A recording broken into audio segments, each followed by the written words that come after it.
नमस्कार, आप देख रहे हैं MH news reporter. Maharashtra news reporter में आपका स्वागत है।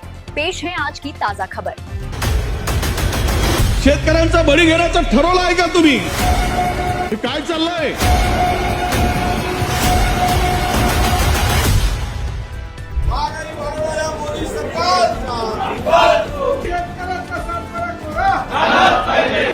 परीक्षेच्या माध्यमातून भ्रष्टाचार करणाऱ्या सरकारचा त्या कुटुंबातील व्यक्ती जातो, या वाघाच्या हल्ल्यात त्याला एक नोकरीची व्यवस्था त्या ठिकाणी झाली पाहिजे। परमनंट नोकरी, ज्या क्वालिफिकेशन ज्याचं जेवढं असेल त्याला एक नोकरी त्या कुटुंबातील व्यक्तीला द्या। यामध्ये 2018 मध्ये सुद्धा याच टीईटी घोटाळ्यातील आरोपी अभिषेक चावरीकर होता अध्यक्ष म्हणून, त्याला नंतर तो सत्ताधारी पक्षामध्ये सन्मानाने प्रवेश घेतला, त्यांनीच दिला, त्यांनीच घेतला। म्हणजे इकडे आरोप, इकडे घोटाळे करायचे, आयुष्य उद्ध्वस्त करायचं तरुणांचं, शिक्षकांचं आणि विद्यार्थ्यांचं, आणि परत सन्मानाने दुसऱ्यामध्ये त्याला प्रवेश द्यायचा। थोडी तरी चौकशी करून दिली गेली पाहिजे। हे महायुती सरकारने जाहीर केलेली कर्जमाफी म्हणजे हे महापापच होतं शेतकऱ्यांसाठी। अटी शर्तीच्या जंजाळात अडकवणारी आणि दिशाभूल करणारी योजना आहे, हे आता सत्ताधाऱ्यांनी पण कबूल केला। आता भाषण करताना त्यांचे विचार व्यक्त करताना, म्हणजे याचा अर्थ स्पष्ट आहे की ही फसवी आहे, हे आता लपून राहिलेलं नाही।